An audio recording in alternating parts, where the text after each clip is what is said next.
मी बागेश्री पारनेरकर आणि आपण पाहत आहात आकार DG9। जुनं ते सोनं असं आपण कायम म्हणतो आणि ते अगदी खरंय, कारण 80च्या दशकातलं ज्येष्ठ नाटककार जयवंत दळवी यांच्या लेखणीतून साकारलेलं आणि मराठी रंगभूमी गाजवणारं एक नाटक म्हणजे पुरुष। केवळ स्त्रीच्या संघर्षाची गाथा नसून पुरुषी मानसिकतेचे विविध पदर उलगडून सांगणारं असं हे नाटक। ज्येष्ठ नाटककार जयवंत दळवी यांच्या जन्मशताब्दीच्या निमित्ताने पुन्हा एकदा रंगभूमीवर आले।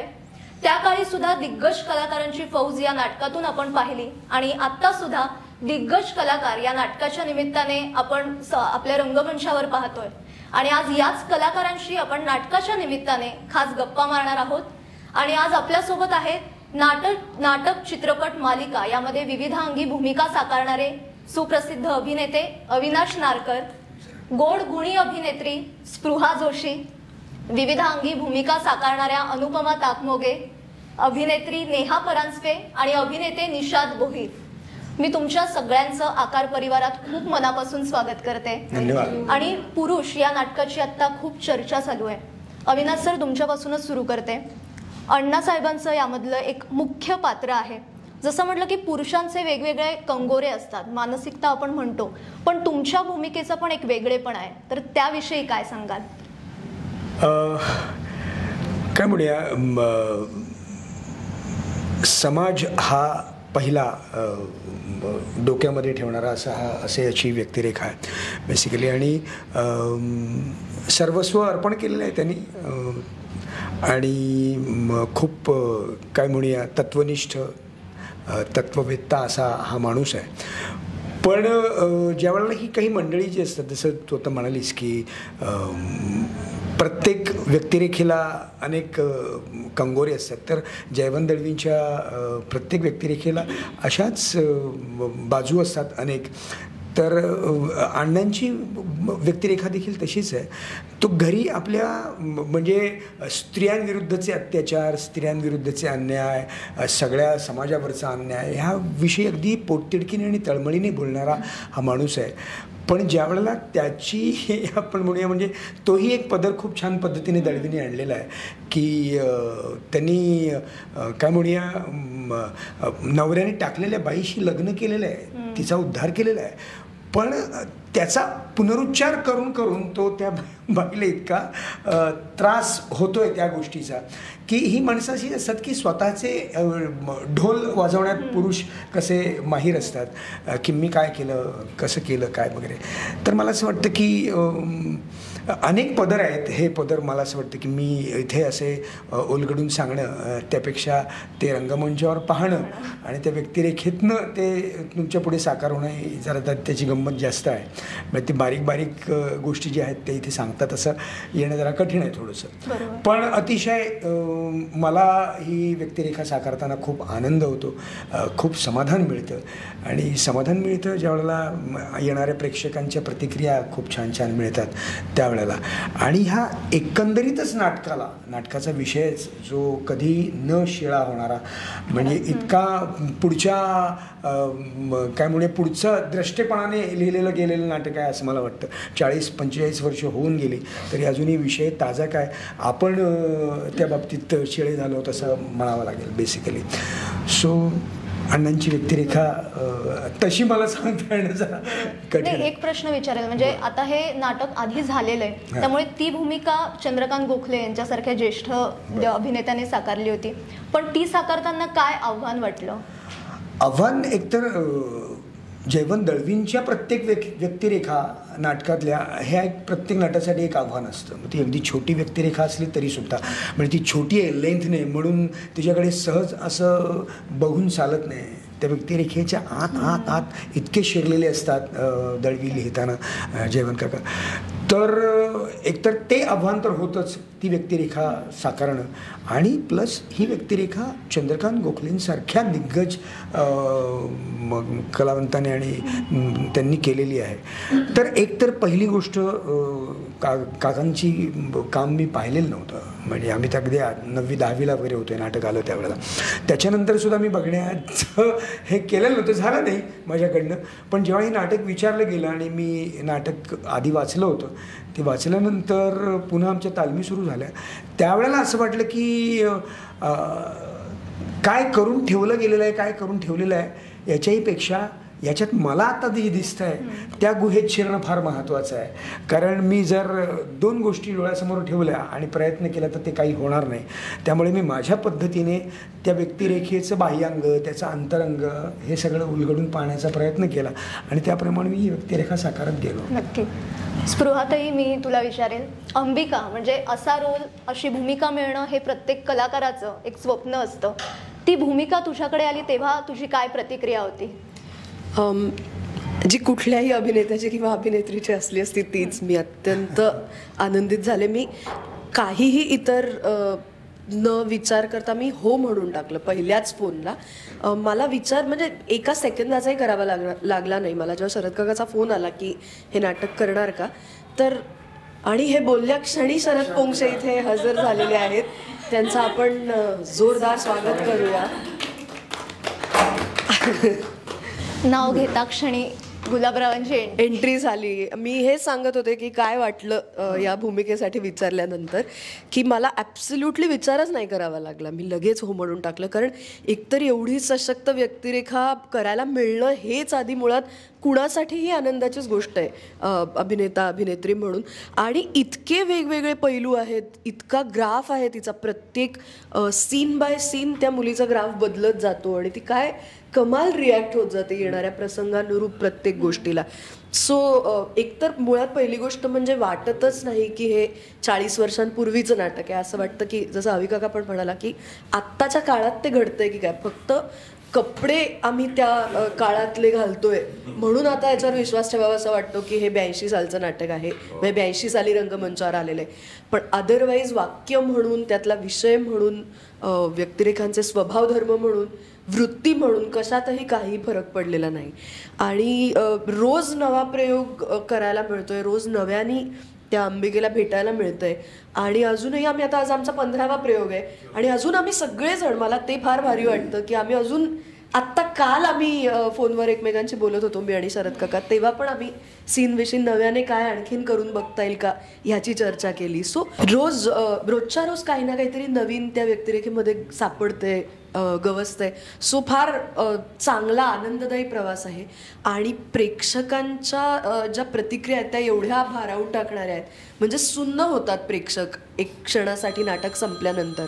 त्यामुळे प्रेक्षकांच्या प्रतिक्रिया त्या एवढ्या भारावून टाकणाऱ्या आहेत, सुन्न असतात प्रेक्षक एका काही क्षणांसाठी नाटकाचा पडदा शेवटचा पडल्यानंतर. आणि ज्या पद्धतीने भेटायला येतात ते कमालीचं आहे. म्हणजे एक परिपूर्ण अनुभव घेऊन ते रंगमंदिरातून बाहेर जातात. आणि मला फार आनंद आहे की अशी टीम मिळून हे नाटक आम्ही सादर करतोय. फार जबाबदारीने तो विषय मांडणारी ही सगळी टीम आहे.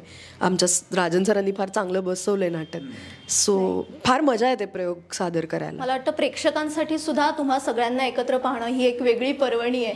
आणि नाटकात जशी गुलाबरावांची एंट्री होते तशी आता आपल्या मुलाखतीत सुद्धा शरद सरांची एंट्री झालेली आहे. धक्के देतात प्रत्येक वेळेला ते आल्यानंतर. तर शरद पोंक्षे सरांना मी विचारणार आहे, खरं आधी तुमचं खूप खूप स्वागत. तुम्ही अभिनय पण करताय, म्हणजे अभिनेता म्हणून सुद्धा या नाटकात आहात, पण निर्मात्याची पण एक मोठी जबाबदारी तुम्ही पेलताय.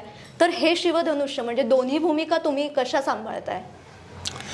अभिनय मी एकटाच करतोय, गुलाबरावची भूमिका मी एकटाच करतो, पण निर्माते आम्ही 3 जण आहोत.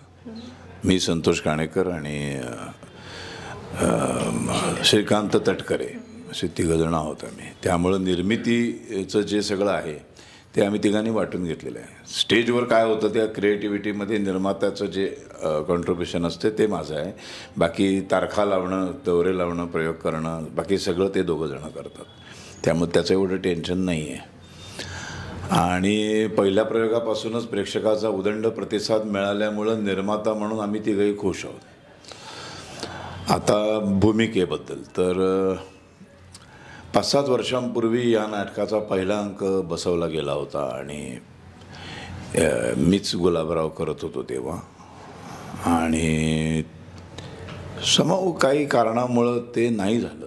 त्या 10-12 दिवसाच्या तालमीनंतर ते तिथंच सगळं बारगळलं. काही अशी आपल्या कारकिर्दीमध्ये अशी काही नाटकं, काही भूमिका असतात आपल्याला की ज्या भूमिका एकदा तरी कराव्यात अशी इच्छा असते. जसं मला नटसम्राट कायम करावं असं वाटतं, किंवा मला बॅरिस्टर कायम करावं असं वाटतं, की असे काही चॅलेंजिंग रोल आहेत जे आपल्याला आपला कस लावतात, एक आव्हान म्हणून ते करावं, स्वीकारावं. आणि ते खूप उत्तुंग व्यक्तिमत्वांनी, खूप उत्तुंग अभिनेत्यांनी त्या काळात गाजवून, इतकं गाजवून त्यांचा ठप्पा बसलेला आहे. म्हणजे ही भूमिका म्हणजे हे असं ते समीकरण आहे. तर ते समीकरण बाजूला ठेवून आपल्याला एक्सेप्ट करणं लोकांनी, म्हणून ते चॅलेंजिंग असतं. त्यातली ही एक भूमिका होती, पुरुषमधला गुलाबराव. त्यामुळं तो करायचा होता. आणि ते नेमकं जयवंत दळवींचं जन्मशताब्दी वर्ष माझ्या डोक्यात होतं हे करायचं, पण मी त्या दृष्टीने काही विचार केला नव्हता. आणि अचानक मला श्रीकांत तटकरेचा फोन आला की पुरुष आणि कालचक्र अशा 2 नाटकांच्या संपूर्ण राईट्स, जे हक्क जे असतात ते आपल्याला मिळालेले आहेत. तर पण तुम्ही असाल तरच मी हे धाडस करेन. आणि मी हिमालयाची सावली आधी करणार होतो, पण समोर ते झालं नाही माझ्याकडनं. ते काही कारणं आहेत त्याला.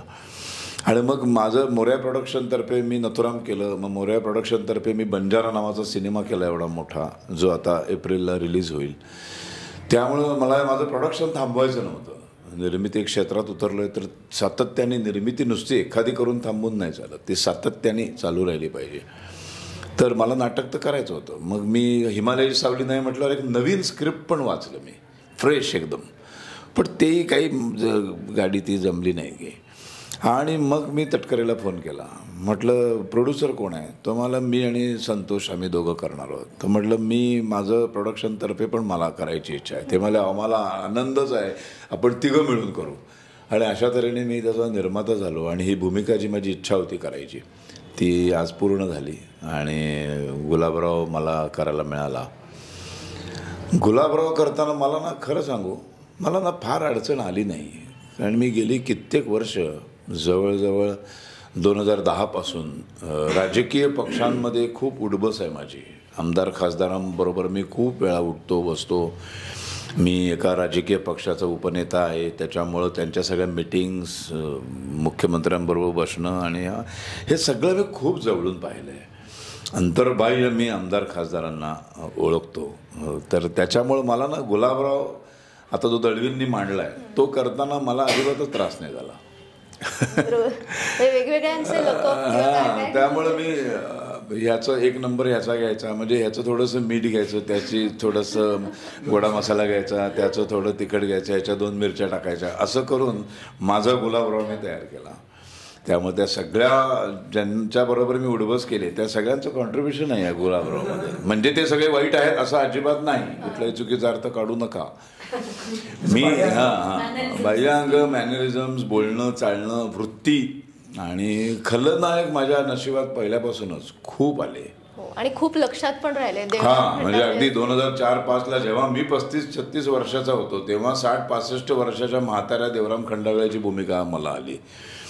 ती खूपच गाजली त्या काळात. हव्या होता त्या वादळवाटमध्ये. अतिशय सज्जन चांगल्या माणसाचं त्याचा रोल होता. आताही सेम तसंच आहे. तो इथे सज्जन चांगला माणूस करतोय, मी कलाकार करतोय. ती कंटिन्युटी ठेवली आम्ही.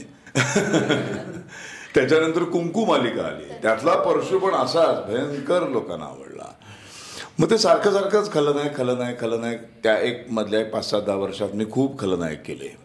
आणि मी गमतीनं सांगतो की मी जवळजवळ स्क्रीनवरती 22 बलात्कार केले.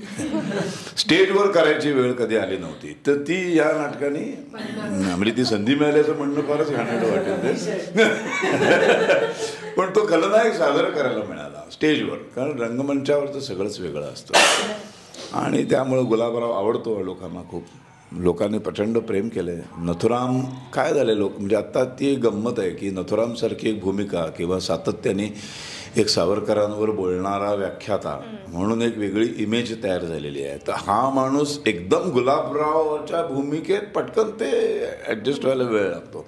पण मग ते हळूहळू जसं ती भूमिका पुढे जाते तसं मग ते कॅरेक्टर आवडायला लागतं. आणि आश्चर्य पण वाटतं की यार शरद पोंक्षे हे कसं काय असं, म्हणजे मला या प्रतिक्रिया येतात. नाटक संपल्यानंतर लोक हे तुम्ही कसं काय करता, पण सॉलिड करता, मग आम्हाला खूप आवडते, राग पण येतो, तुमचा जीव घ्यावासा वाटतो, स्टेजवरून गळा दाबावासा वाटतो, कारण अशा अनेक प्रतिक्रिया आहेत. त्यामुळे मजा आली, छान रंगलं. आणि माझी टीम आहे ना, मी तुला या सगळ्यांचा मी खूप आभारी आहे. सगळ्यात महत्त्वाचं म्हणजे माझा अतिशय जवळचा मित्र, 89 सालापासून आम्ही BST मधले दोघं कलाकार आहोत. आम्ही दोघंही तिथे नोकरीला लागलो, समवयस्क आहोत. प्रल्हाद मयेकरांसारखा एक थोर नाटककार आमच्या वाट्याला आला, अरुण नलावडे सारखी अशी सगळी चांगली चांगली माणसं आली. आणि बेस्ट कला क्रीडा मंडळ, त्यांचे तर आम्ही दोघं इतके ऋणी आहोत की काय विचारू नका. खरं सांगतो, 365 दिवस 6 मधले 52 असतात रविवार, 52 असतात बँक हॉलिडे, म्हणजे 104 दिवस संपले. त्याच्यानंतरचे 104-110 दिवस आम्हाला दोघांना स्पोर्ट्स लिव्ह मिळायची. म्हणजे 365 दिवसात आम्ही कामावर किती गेलो असो ऑफिसमध्ये, जे काय आज आम्ही उभे आहोत ना, खरं सांगतो म्हणजे याला अगदी हा 100% सहमत असेल की आमच्या या सगळ्या जे काही थोडंफार यश म्हणू आपण त्याला, त्याच्यामध्ये बेस्ट कला क्रीडा मंडळ आणि BSTच्या आम्हाला मिळालेल्या सर्व ऑफिसर्स, म्हणजे ही मुलाखतीमधनं ही संधी आहे मला की कृतज्ञता व्यक्त करण्याची, की मी हा क्लेरिकलला होता आणि मी इंजिनिअरिंगला होतो. तर आम्हाला जे साहेब मिळाले किंवा आम्हाला जे सगळे आमच्या बाजूबाजूचे लोक मिळाले, त्या सगळ्यांनी एवढं सांभाळून घेतलं. त्याच्यामुळं तुमच्याबरोबर लंच टाईममध्ये जेवणारा डबा उघडून तो शरद पोंक्षे आज मी इथं उभा आहे. तुमच्या सगळ्यांचे आभार म्हणून आज मी पुरुष करू शकतोय. मला वाटतं तुमच्या सगळ्या कलाकारांची भट्टी इतकी छान आहे, त्यामुळे ते प्रेक्षकांना सुद्धा इतकं छान वाटतं बघायला. त्यामुळे हा म्हणजे चंद्रकांत गोखल्यांसारख्या बाबांच्यावर मी काम केलंय. मी 40-42 प्रयोग बॅरिस्टरचे केले, ज्याच्यात मी शांतूनावी करायचो. तर बाबांच्या आमची 50 वर्ष वयाने मोठा असलेला माझा एक मित्र होता. हे मी अगदी हक्काने म्हणू शकतो. ह्याच्यात उद्दामपणा किंवा उर्मटपणा नाही आहे, कारण हेच मत माझं आणि पुष्कळ श्रुतीचं पण आहे. कारण आम्ही दोघं त्याच्यात, तो मी शांतूनावी आणि तो गणोजी, तो घरातला गडगडी, असे आम्ही दोघं जण 75 रुपये नाईटवर तेव्हा काम करत होतो. तेव्हा चंद्रकांत गोखले आमच्याबरोबर होते. एक क्षण पण त्याने असं वाटू दिलं नाही. त्यांची भूमिका करायला या नाटकात कोण, विचारच करावा लागला नाही मला. मग पटकन अविनाशाला, आणि मी अविनाशन माझं रिलेशनच असं आहे की मी काहीही करायला गेलो, कुठलंही काही, की मला पहिली आठवण येते अविनाश, ऐश्वर्या, माझी विघ्नेश जोशी, अशी काही माझी ठराविक माणसं आहेत की ते कुठं सामावून घेता येतील का. आणि मी बंजारा सिनेमा केला, त्याच्यात मला अव्याला सामावून घेता आलं नाही. हां, त्याच्यात तसा रोल नव्हता. कसं आहे ना, शेवटी मला जरी इच्छा झाली उद्या, तरी मी हिला शूर्पणखा म्हणून नाही ना घेऊ शकत. ही तशी दिसणार नाही ना, खूपच मेकअपवर खर्च होईल माझा. त्यामुळे त्या भूमिकेला तो कलाकार सूट होणं पण गरजेचं असतं. त्यामुळं अविनाशला तिकडे मला नाही काही करता आलं, पण ते डोक्यात होतं. मग नाटक आलं, म्हटलं चल यार ये करणार. मला 100% गॅरंटी होती. अफलातून ॲक्टर आहे मी, तुम्ही कोणी पाहिलंही नसतील ना अशी कामं मी पाहिलेली आहेत.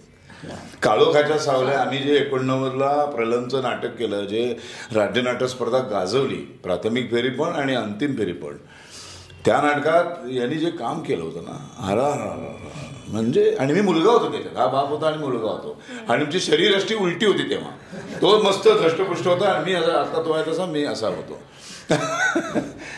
मग अनुपमाचं नाव माझ्या डोक्यात आलं. आम्ही शोधल्या बऱ्याच बायका, काही आमच्या नट्यांनी इतकं मोठं तोंड उघडलं नाईटचं की एकदम म्हणजे मी हतबलच झालो. म्हटलं नाही रे बाबा, हे सिनेमात पण कोण देणार नाही, कुठे म्हणजे एवढे पैसे दिले तर मी काय करू. मग नाही काय करावं सुचेना, आणि अचानक असं एक कलाकारांचा माझ्याकडे एक ब्रॉडकास्ट लिस्ट आहे, ते आपलं अईला म्हटलं अनुपमा कशाला शोधतोय आपण. तिला फोन लावला, म्हटलं अनुपमा करशील काम आईचं, आणि माझं बजेट एवढंच आहे. ती म्हणाली शरद मी उद्या येते, आणि तिने रात्रीच मला त्या स्क्रिप्ट ज्या दिवशी मी तिला पाठवलं 2 दिवसांनी, त्या स्क्रिप्टवरती एक असं छान स्वस्तिक बिस्तिक काढून त्याचा एक फोटो काढून थँक्यू शरद असं मला इतकं गोड मेसेज होता. अरे मी इतकी खुश झाले की माझं लक्ष्मीपूजन आणि ते इतकं मस्त झालं. ही आली स्पृहा, ही तर चिंटू आमची लहानपणापासून ओळखतो मी तिला. तर ही माझ्याबरोबर बऱ्याच प्रोजेक्टमध्ये होती, अग्निहोत्रमध्ये होती. आम्ही तिघांनी एकत्र नांदी केलं नाटक, त्याच्यात होती. लहानपण देखा देवामध्ये ही छान छोटासा रोल करायची. तेव्हापासून मी स्पृहाला माहिती आहे, मला ती अशी तरुण छान तो पेलेल पण रोल, कारण सगळ्या आम्ही सगळेजण आहोत, पण खरं सांगू हे नाटक पूर्णपणे अंबिकाचं आहे.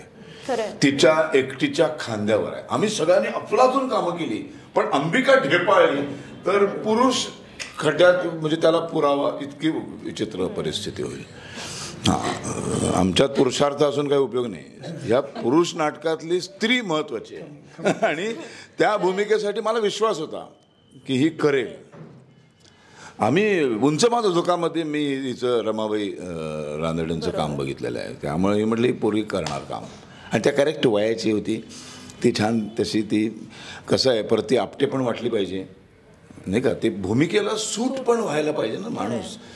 तुमचा अभिनय नंतर येतो. तुम्ही पहिल्यांदा आल्या आल्या हिला आम्ही पहिल्या 4 मिनिटात अंबिका म्हणून स्वीकारावं लागतं, मग अंबिकाचा अभिनय सुरू होतो.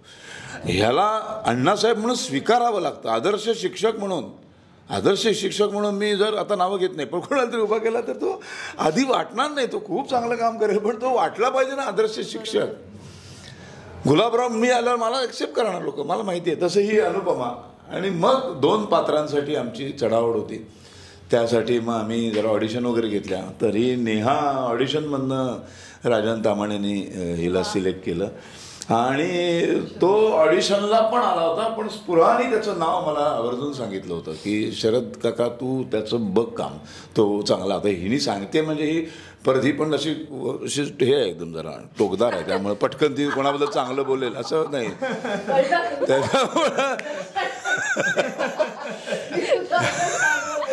तर त्याच्यामुळं ती 10 वेळा आणि 4 प्रत्येक फोनमध्ये तू त्याला खरंच घे, शरद काका बघ तू त्याला घे. म्हटलो आता मग त्याला पण बोलवलं आम्ही आणि त्या ह्याच्यात अशी सगळी टीम तयार. आणि अगदी आमच्याकडे 2 आहेत अजून, रत्न पारखी आणि दुसरा असे अगदी छोटे छोटे म्हणजे ये जा करणारी भूमिका आहेत त्या. मग त्या मला विजय केंकरेंनी 2 मुलं पाठवली. ती पोरं इतकी गोड आहेत खरं सांगतो. म्हणजे अदरवाईज दिग्दर्शनाचं सगळं सहाय्य त्यांनी केलंय दोघांनी आणि सगळी प्रॉपर्टीची रिस्पॉन्सिबिलिटी म्हणजे मोठी जबाबदारी. आणि सगळ्यात डेंजरस म्हणजे प्रॉन्टिंग करणं.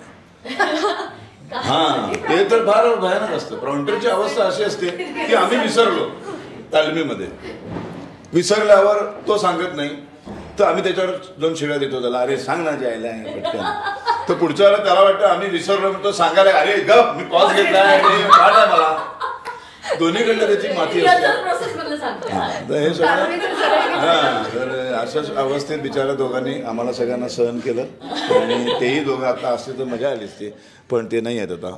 तर अशा तऱ्हेने पुरुष ही भट्टी जमली आणि हे नाटक आज लोकांनी डोक्यावर घेतलं अक्षरशः. स्वतःहून प्रेक्षक नाटकच्या दुसऱ्या दिवशी इमिजिएट फेसबुकवरती त्याचं स्वतःचं वाटेल ते परीक्षणं वगैरे लिहित आहेत आणि खूप मोठी गोष्ट आहे. असं एक नाटक म्हणजे फक्त विनोदीत नाटकं चालतात नाही, समस्याप्रधान नाटकं पण तेवढीच चालतात. मराठी प्रेक्षकांना रडायलाही तेवढंच आवडतं, धक्कातंत्रही तेवढंच आवडतं, त्यांना विचार करायलाही तेवढा 9 रस त्यांच्या बाहेर आले पाहिजे, त्यासाठी मराठी प्रेक्षक धडपडत असतात. त्यामुळे अफलातून माझी अशी ही सगळी टीम आहे आणि आम्ही पुरुष जोरदार करत आहोत. आणि आम्ही सुरुवातीला क्लासिक नाटक 50 प्रयोग छान करावेत असं होतं, पण इतका आम्हाला रेटा येतोय की प्लीज 50ला थांबू नका. म्हटलं हे शेवटी मायबाप रसिक आहेत आमचे, त्यामुळं ते जर आम्हाला सारखं सांगतायत तर त्यांचं ऐकलं पाहिजे. त्यामुळे आम्ही घेणारच होते की 50च नाही, त्यामुळे आता 50च नाही थांबणार आहोत आम्ही 50च्या पुढं अजूनही काही प्रयोग करू. निदान 2025 तरी आम्ही पुरुष नाटक करत राहू. तारखा द्या. नक्कीच.